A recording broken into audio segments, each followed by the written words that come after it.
Madeline invests $3,400 into a savings scheme which gives 4.2% compound interest per year.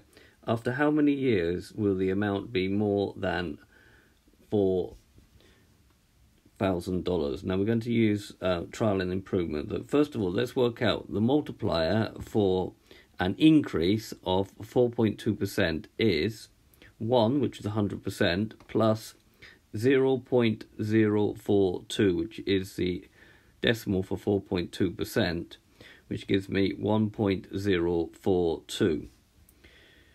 Therefore, the amount after t years will be the original amount, which is 3,400, times the multiplier, which is 1.042, to a power of t.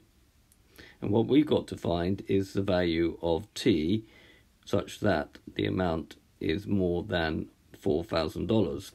Now, to do this, we have to use what's known as trial improvement. You might know it as trial and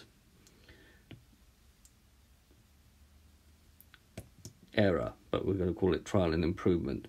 Now, after playing around with your calculator, so try a few values and making the value of t whole numbers, you will find out the value will be actually 4.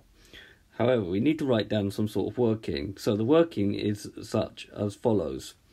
We do 3,400 times 1.042 to the power of 3, which is the one before the actual answer. And that gives me 3,846.644. You should write down a few decimal places and then round off.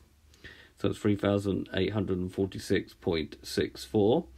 And then try the one which is the answer, 3,400 times 1.042 to the power of 4, which gives you 4,008.203, which is 4,008.20. Here we can see that we've gone over, between 3 and 4, we've gone over $4,000, and therefore the answer is 4. So what do you need to write out? Well, basically, you need to write out this. You need to write out the one before and the next one to show method, to get some sort of method marks when using trial and improvement. So, and don't forget to write down the final answer, that 4 years are needed. So it's been a video to show you how to use trial and improvement to find the number of years for the investment to get over 4,000, and what working to actually show in an examination paper. I hope you've understood, and I thank you very much for watching.